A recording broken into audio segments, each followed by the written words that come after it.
రాష్ట్ర రాజకీయాల్లో కాంగ్రెస్ బీఆర్ఎస్ పార్టీల తీరుపై బీజేపీ రాష్ట్ర అధ్యక్షుడు రామచంద్రరావు నిప్పులు చెరిగారు. సీఎం రేవంత్ రెడ్డి, మాజీ సీఎం కేసీఆర్లకు రామచంద్రరావు బహిరంగ సవాల్ విసిరారు.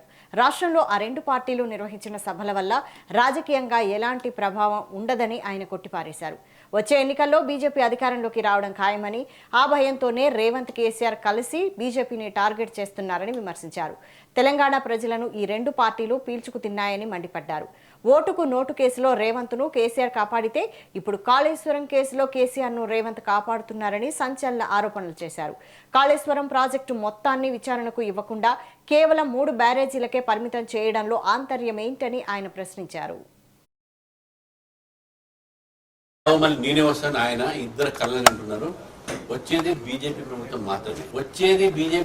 మాత్రమే. నేను ఈరోజు చెప్తా ఉన్నాను, వాస్తవానికి ప్రజలు ఆలోచిస్తా ఉన్నారు. ఈ రెండు పార్టీలు కూడా ప్రజలకు దగా చేశారు, తెలంగాణకు మోసం చేశారు. తెలంగాణని ఈరోజు వచ్చిన తర్వాత తెలంగాణ ప్రజల జీవితంలో మార్పు రాలేదు, ప్రజల మీద అప్పు భారం పడింది. ఇప్పుడు కేసీఆర్ గారు మాట్లాడుతూ మోటార్లకు మీటర్ పెడితే మేము అడ్డుకున్నామంట, 30 కోట్లు ఆపినామంట, 12 లక్షల కోట్లు మీ యొక్క హయాంలో మేము ఇచ్చినాం, చర్చకు సిద్ధమా? మీరు రేవంత్ రెడ్డి గారు అడుగుతున్న ఈ 2.5 కోట్లు 1,00,000 కోట్లు మేము ఇచ్చినాం, చర్చకు సిద్ధమా? ఇద్దరితో చర్చకు సిద్ధం ఉన్నాను నేను.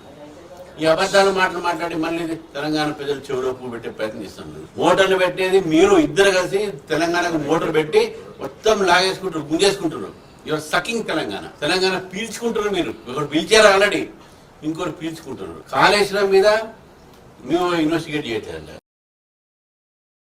నువ్వు రావు, మళ్ళీ నేనే వస్తాను, ఆయన ఇద్దరు కళ్ళ